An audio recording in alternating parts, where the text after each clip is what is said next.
Hello, friends at White Station. I sure do miss you. I hope everybody is well and that you are getting some outside time done.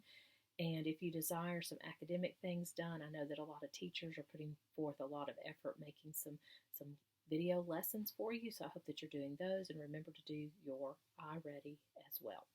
So remember, we are going to read a few Mother Goose nursery rhymes. I'll read a chapter from The Lion, the Witch, and the Wardrobe, and I will also read a picture book for you.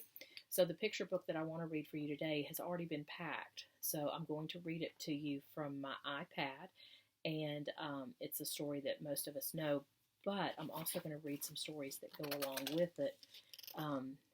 The true story of the three little pigs, and the three little wolves, and the big bad pig. So these are kind of some stories that I'm going to read along with the three little pigs. Remember last time I asked you alphabetically what the first state of the 50 states were, and we said that it was, yes, Alabama, and the capital of Alabama was, that's right, Montgomery. Well, the next one alphabetically would be Alaska, and I want you to think about and learn what the capital of Alaska is, and I'll ask you at the end, and I'll give you the answer. Last time we talked about the first president of the United States being George Washington, and he was in office from 1789 to 1797. I want to ask you who the second president of the United States was and when he was in office, and I'll answer that at the end. All right, so with no further ado, I'm going to read a couple more nursery rhymes to you. And remember, if you are a jump roper, that these are great jump rope rhymes that you can put to a little bit of rhythm. Yes, Mr. Murray about the rhythm. And you can do some jump rope rhymes with these. This one's called Hushabye, and I bet you know this one. Hushabye, baby, on the treetop. When the wind blows, the cradle will rock. When the bough breaks, the cradle will fall. Down will come baby, bough, cradle, and all. I bet you know that one. And here's another one. It's called The Flying Pig. Dickory, dickory, dare, the pig flew up in the air. The man in brown soon brought it down. Dickory, dickory, dare. And here is the picture for that one. And then here's Rockabye picture. And I'll read two of those next time. So I've already packed my Three Little Pigs book, so I've got it here. I borrowed it from the Memphis Shelby County Library.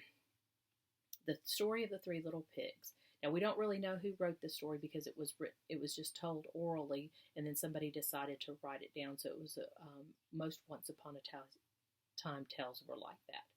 Once upon a time, there was an old sow with three little pigs, and as she had not enough to keep them, she sent them out to seek their fortune. The first that went off met a man with a bundle of straw, and said to him, "Please, man, give me that straw to build me a house," which the man did, and the little pigs built a house. The little pig built a house with it. Presently he came along a wolf and knocked on the door. Little pig, let me come in." To which the little pig answered, "No, no, by the hair of my chinny chin chin. Then I'll huff and I'll puff and I'll blow your house in."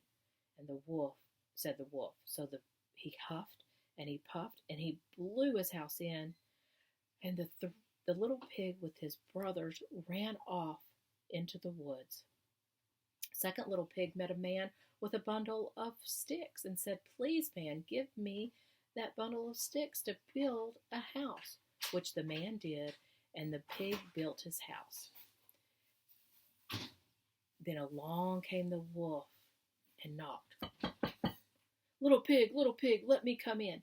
"No, no, by the hair of my chinny chin chin. Then I'll huff and I'll puff and I'll blow your house in."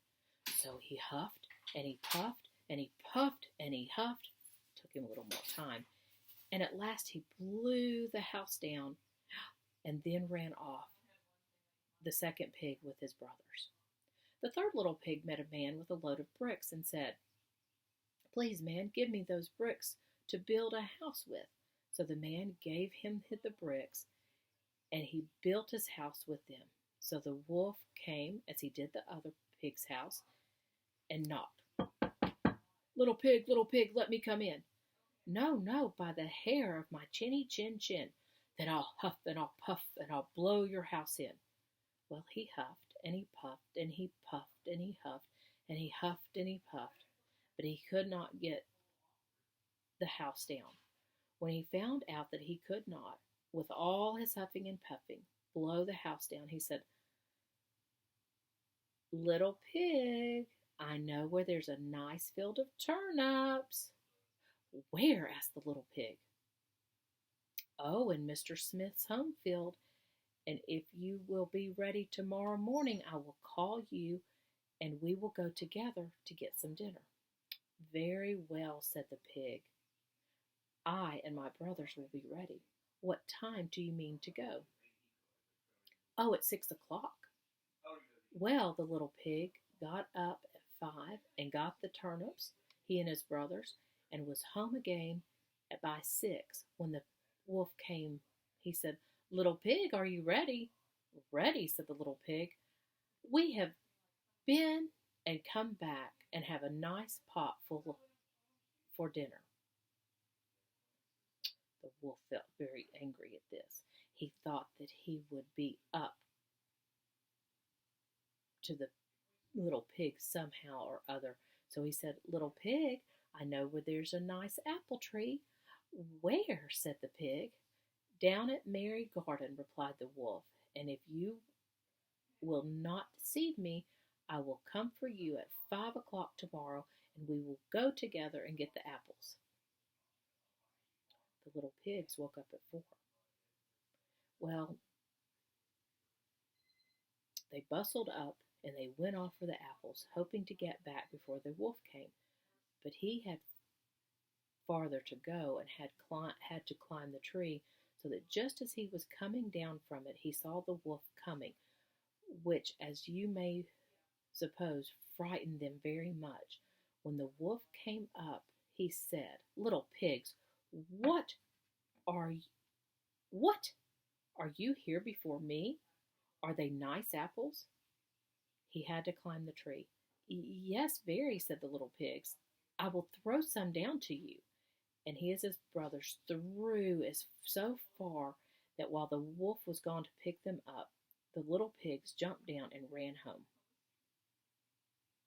The next day the wolf came again and said to the little pig, there is a fair in town this afternoon.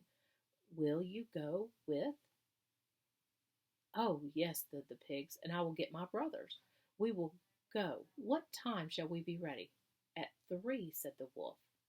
So the little pigs went off before the time, as usual, and got to the fair, and bought a butter churn, and was on their way home when they saw the wolf coming. Then he would not tell what to do, so he got into the churn to hide, and in doing so turned it round, and it began to roll, and rolled down the hill with the pigs inside, which frightened the wolf so much that he ran home without going to the fair. He went to the little pig's house and told him how frightened he had been by the great round thing that came down the hill past him. Then the pig said, Ha! We frightened you, did we? I had been to the fair and bought a butter churn, and when I saw you, we all got into it and rolled down the hill.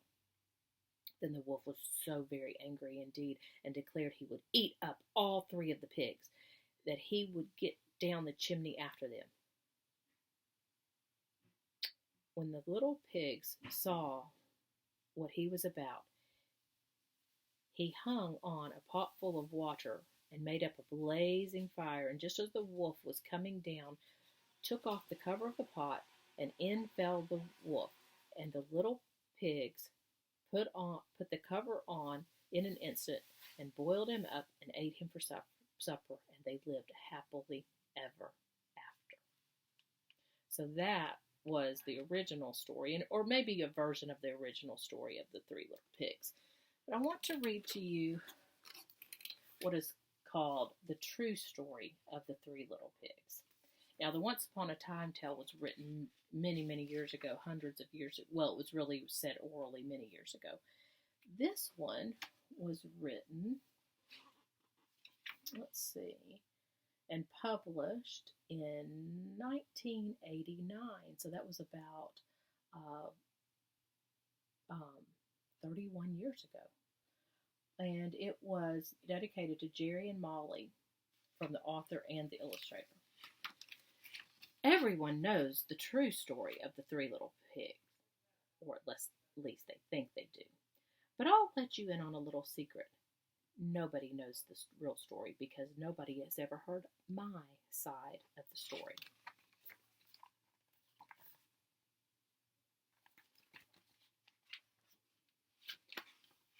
I am the wolf, Alexander T. Wolf. You can call me Al. I don't know how this big bad wolf thing got started, but it's all wrong. Maybe it's because of our diet. Hey, it's not my fault wolves eat cute little animals like bunnies, sheep, and pigs. That's just the way we are. If cheeseburgers were cute, folks would probably think that you were big and bad too.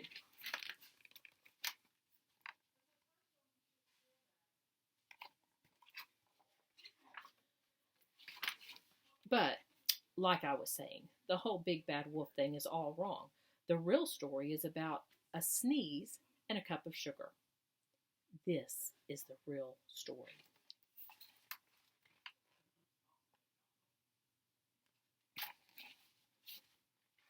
So be thinking about who the main character is, when and where it takes place, and if there's a problem and a solution.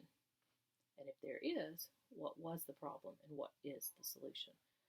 Way back in Once Upon a Time, I was making a birthday cake for my dear old granny. I had a terrible sneezing cold. I ran out of sugar.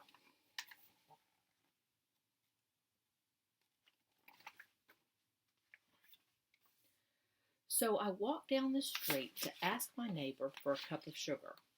Now, this neighbor was a pig, and he wasn't too bright either. He had built his whole house out of straw. Can you believe it? I mean, who in his right mind would build a house of straw?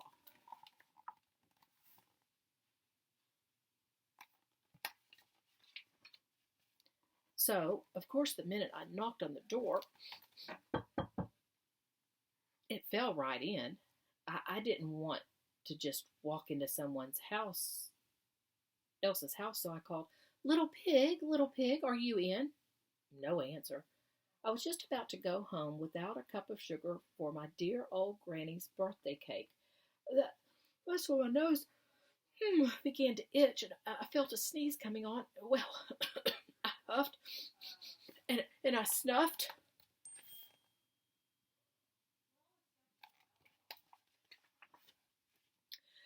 And I sneezed a great sneeze.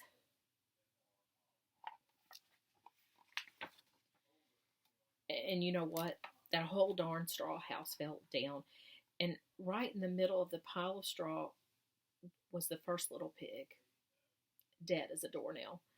He had been home the whole time. It seemed like a shame to leave a perfectly good ham dinner lying there in the straw, so I ate it up. Think of it as a big cheeseburger just lying there.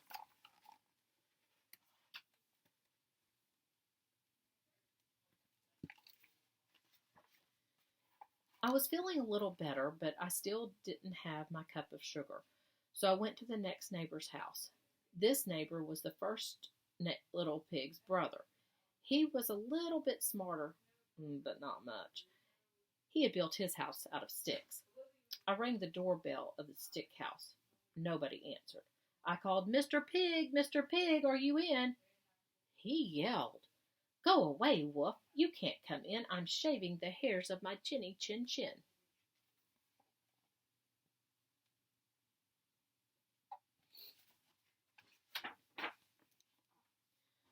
I had just grabbed the doorknob when I felt another sneeze coming on. I huffed and I snuffed and I tried to cover my mouth, but I sneezed a great sneeze. And you're not going to believe this. But this guy's house fell just like his brother's. When the dust cleared, there was the second little pig, dead as a doornail. Wolf's honor.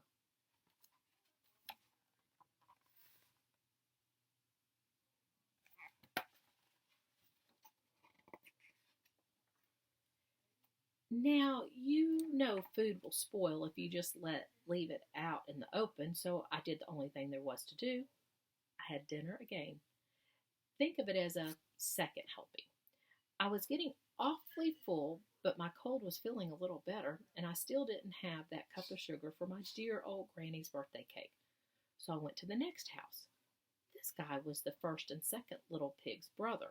He must have been the brains of the family. He had built his house of bricks. I knocked on the door. No answer.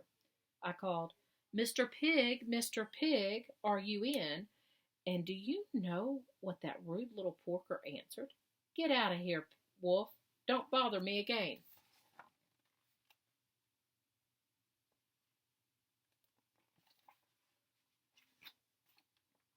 Talk about impolite. He probably had a whole sack full of sugar, and he wouldn't give me even one little cup for my dear old sweet granny's birthday cake. What a pig. I was just about to go home and maybe make a nice birthday card instead of a cake when I felt my cold coming on. I huffed, and I snuffed, and I sneezed, achoo, again. Then the third little pig yelled, and your old granny can sit on a pin.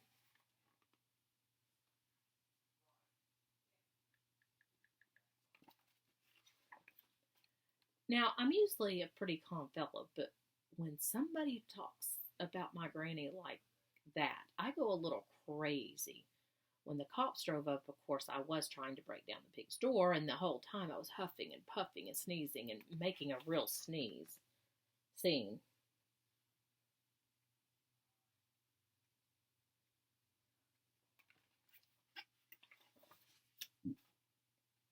The rest, as they say, is history. The news reporters found out about the two pigs I had for dinner. They figured a sick guy going to borrow a cup of sugar didn't sound very exciting. So they jazzed it up, and with all that huff and puff, blow your house down, they made me the big bad wolf. That's it, the real story. I was framed.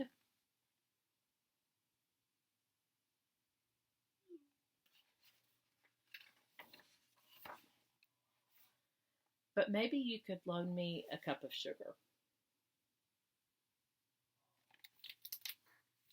All right, so that was the true story of the three little pigs. And then remember I said I had a third one called The Three Little Wolves and the Big Bad Pig. This is written by Eugene Triviazas, and it's illustrated by Helen Oxenbury. This was given to me by a dear friend, Miss Petra Rogers, many years ago. For Grace from the author, In Memory of Stanley from the illustrator, and this book was written in, let's see when it was published, 1993, so it was published in 1993. Once upon a time, there were three cuddly little wolves with soft fur and fluffy tails who lived with their mother. The first was black, the second was gray, and the third was white. One day, the mother called the three little wolves around her and said, My children, it is time for you to go into the world. Go and build a house for yourselves. But beware of the big, bad pig. Don't worry, Mother, we will watch out for him, said the three little wolves, and they set off.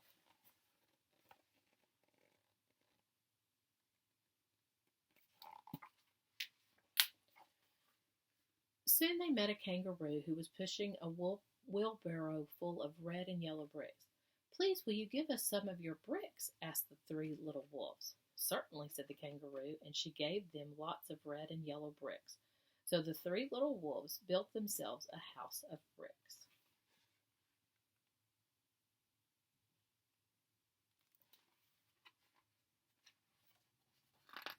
The very next day, the big bad pig came prowling down the road and saw the house of bricks that the little wolves had built. The three little wolves were playing croquet in the garden when they saw the big bad pig coming. They ran inside the house and locked the door. Have you ever played croquet? It's a fun game, especially this time of year. It might be fun for you all to play croquet if you have a set.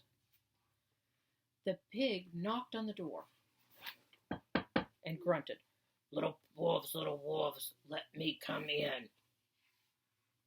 "No, no, no," said the three little wolves. "By the hair on our chins, we will not let you in, not for all the tea leaves in our china teapot." "Then I'll huff and I'll puff and I'll blow your house down," said the pig. So he huffed and he puffed and he puffed and he huffed, but the house didn't fall down.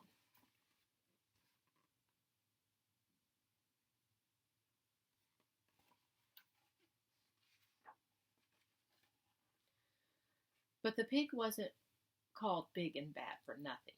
He went and fetched a sledgehammer and he knocked the house down.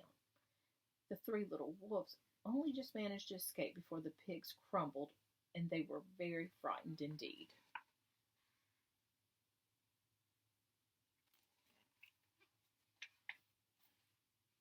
"We shall have to build a stronger house," they said. Just then they saw a beaver who was mixing concrete in a concrete mixer. "Please, will you give us some of your concrete?" asked the three little pigs. "Certainly," said the beaver, and he gave them buckets and buckets full of messy, slurry concrete. So the three little wolves built themselves a house of concrete. You ever heard that word slurry before? Some people use that when they're cooking and they make a slurry that they put into gravy to make it a little bit thicker. Slurry.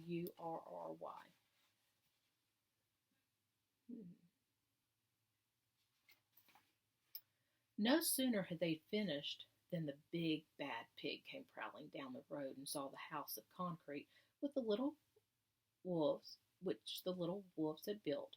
They were playing battledore and shuttlecock in the garden, and when they saw the big bad pig coming, they ran inside their house and shut the door. The pig rang the doorbell, ding dong, and said, "Little frightened wolves, let me come in." "No, no, no," said the three little wolves by the hair on their chins. "We will not let you in, not for all the tea leaves in our china teapot.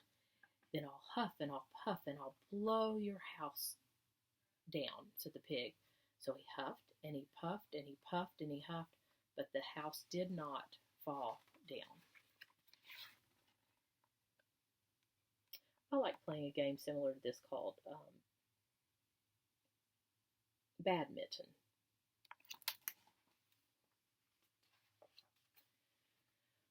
But the pig wasn't called big and bad for nothing. He went and fetched a pneumatic drill and smashed the house down.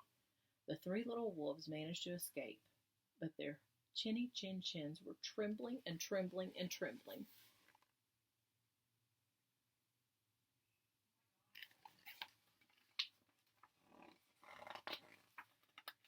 "We shall build an even stronger house," they said, because they were very determined. Ooh, that's a character trait. Determination is a great character trait. Just then they saw a truck coming along the road carrying barbed wire, iron bars, armor plates, and heavy metal padlocks. "Please, will you give us some of your barbed wire, a few iron bars and armor plates, and some heavy metal padlocks?" they said to the rhinoceros who was driving the truck. "Sure," said the rhinoceros, and he gave them plenty of barbed wire, iron bars, armor plates, and heavy metal padlocks. He also gave them some plexiglass and some reinforced steel chains because he was a generous and kind-hearted rhinoceros. Ooh, he had good character traits too. So the three little wolves built themselves an extremely strong house. It was the strongest, securest house one could possibly imagine. They felt absolutely safe.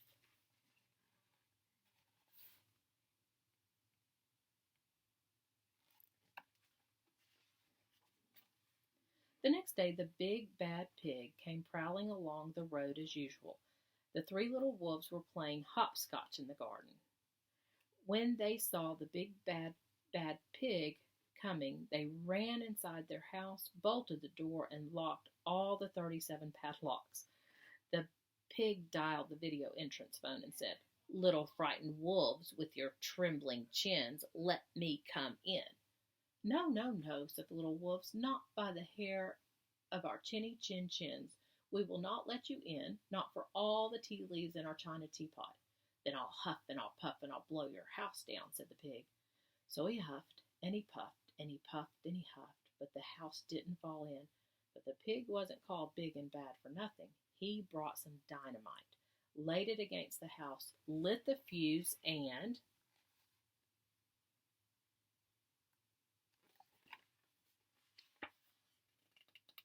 the house blew up. The three little wolves just managed to escape with their fluffy tails scorched. "Oh no, this is horrible. He has destroyed all three of their homes. What shall they do?" "Something must be wrong with our building materials," they said. "We have to try something different." But what? At that moment they saw a flamingo coming along, pushing a wheelbarrow full of flowers. "Please, will you give us some flowers?" asked the little wolves. "With pleasure," said the flamingo, and he gave them lots of flowers.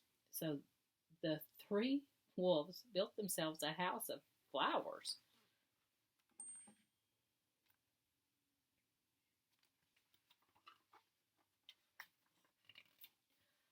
One wall was of marigolds, one of daffodils, one of pink roses, and one of cherry blossoms.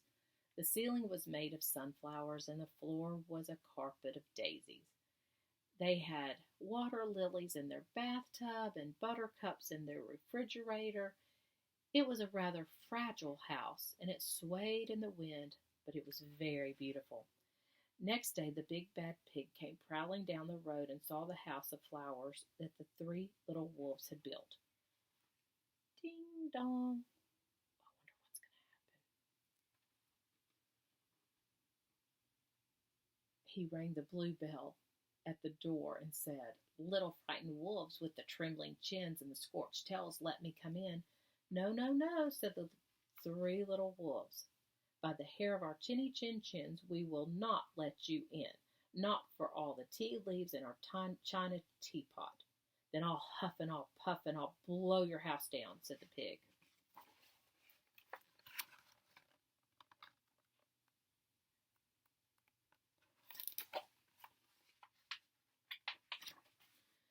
But he took a deep breath, ready to huff and puff. He smelled the soft scent of the flowers.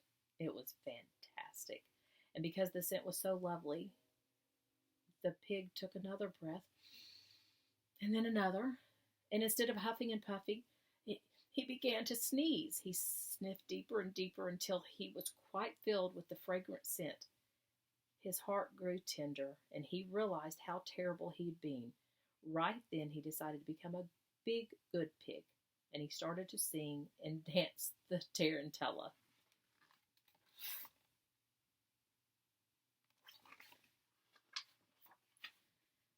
At first the three little wolves were a bit worried it might be a trick, but soon they realized that the pig had truly changed, so they came running out of the house. They started playing games with him. First they played Pig Pog, and then Piggy in the Middle, and when they were all tired, they invited him into the house. People do have changes of heart. They offered him tea and strawberries and wolfberries and asked him to stay with them as long as he wanted. The pig accepted, and they all lived happily ever after.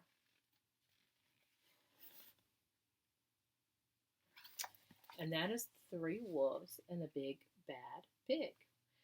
Both of these books I know for sure are AR books, so if you get a chance, you can take some AR tests on these two books. And the original story, because there's so many different versions, I don't know which version the AR tests are on. But I hope that you enjoyed this reading time. I think I'm going to read the Chronicles of Narnia in a different session because this one is taking, that it took a little bit longer since we had 3 picture books.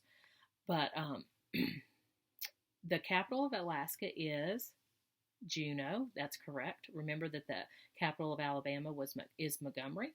The capital of Alaska is Juneau. The second president of the United States was, that's right, John Adams, and he served as president from 1797 to 1801. So those were his years in office. I hope you enjoyed this time together, and until next time, this is the end of this reading session.